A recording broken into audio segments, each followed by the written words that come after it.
Hello guys, आज हम A N का प्रयोग जानेंगे।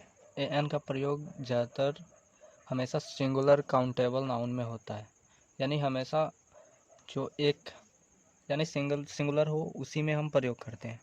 ए का प्रयोग हमेशा कांस्टेंट से शुरू होने वाले शब्दों में होता है, जैसे बी सी डी एफ। ऐसे शब्द हैं जो कांस्टेंट होते हैं और इनका प्रयोग हम इनसे शुरू होने वाले जितने भी नाउन्स होते हैं उनमें हम ए का प्रयोग करते हैं। जैसे ball, a cat, a dog. ऐसे ही एन का प्रयोग में हम वॉवेल्स से होने वाले शब्दों में शुरू करते हैं। जैसे कि मान लीजिए ए से an apple, an egg, an ink. ऐसे ही कई सारी चीज़ें हैं जैसे जिनमें हम एन का प्रयोग करते हैं। इसके साथ ही साथ कुछ इसके अपवाद भी हैं, जैसे कि जहाँ पे एच से शुरू होने वाले वर्ड हैं इनमें कई जगहों पे हम ए का भी प्रयोग करते हैं और एन का भी प्रयोग करते हैं। गाइस, हमारे साथ बने रहिए। उम्मीद है कि आपको हमारी वीडियो अच्छा लग रहा होगा। अब आइए हम आगे बढ़ते हैं। जैसे एच प्रोनाउंस्ड, यानी एच का उच्चारण हो, जैसे एन आवर। यहाँ पे ए हर्ष है, यानी यहाँ पे एच का उच्चारण हम एच का मतलब ह निकल रहा है। ए हिल, ए होटल। यहाँ पे एच का मतलब ह ही है, लेकिन यहाँ पे इसके साथ जहाँ पे एच साइलेंट हो और ए से शुरू हो, जैसे कि एन आवर, ऑनर, ऑनेस्ट। ये सारे वॉवेल्स जैसे अ से ही शुरू हुए लगते हैं। यहाँ पे एच साइलेंट होता है, इसीलिए यहाँ पे हम एन का प्रयोग करते हैं, क्योंकि ये ए से शुरू होते हैं। जैसे एन आवर, आवर अ से ही शुरू होते हैं। ऑनेस्ट अ से ही शुरू होते हैं, इसलिए यहाँ पे एन का प्रयोग करते हैं। इसी तरह और भी अपवाद हैं, जैसे कि एम पी, ए से शुरू होता है। M P, M A, N C C, L P, M L A, S D O, X ray, F I R. ये सारे वॉवेल साउंड क्रिएट करते हैं जहाँ से ये शुरू होते हैं।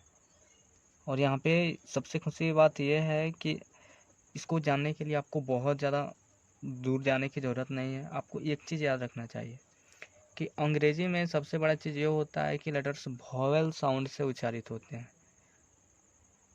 और सबसे ज़्यादा आपको यही ध्यान देना होता है कि कौन कौन लेटर्स वॉवेल साउंड से उच्चारित होते हैं और कौन कौन कॉन्स्टेंट से।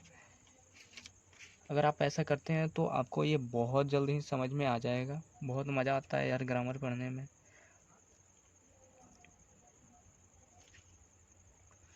और सबसे बड़ी चीज़ ये है कि ए एन का प्रयोग किसी रिटन फॉर्म नहीं, बल्कि स्पोकन, जिस चीज़ पे हम बोलते हैं उसी हिसाब से हम इसका उपयोग करते हैं। जैसे कि एन आर ए एफ, किंतु ए रॉयल, एयरफोर्स ऑफिसर। और कहाँ कहाँ पे सबसे बड़ा चीज़ ये है कि ए एन का प्रयोग सिंगुलर में होता है, लेकिन कहाँ कहाँ पे नहीं होता है।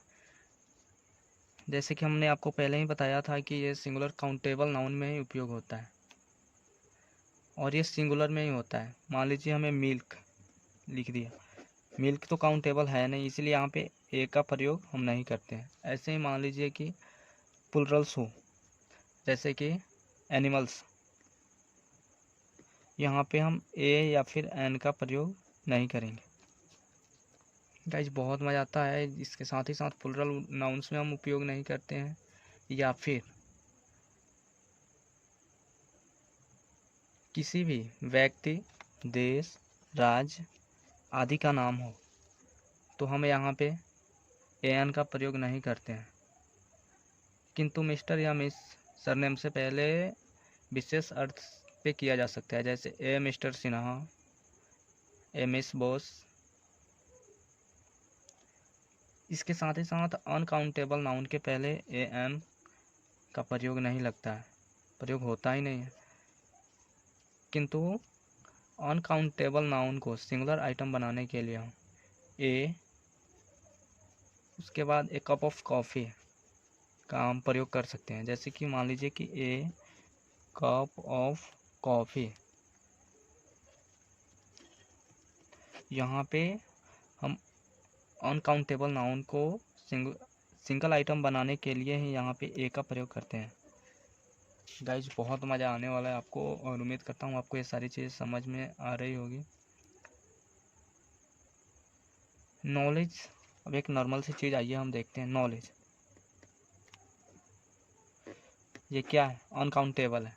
फिर भी हम इसका प्रयोग जब विशेष अर्थ में करते हैं तो यहाँ पे आर्टिकल का प्रयोग करते हैं, जैसे कि ए knowledge of language is very useful. यहाँ पे नॉलेज को हम सिंगुलर में ही बनाने के लिए ए का प्रयोग करेंगे। ये चीज़ आपको याद रखनी चाहिए।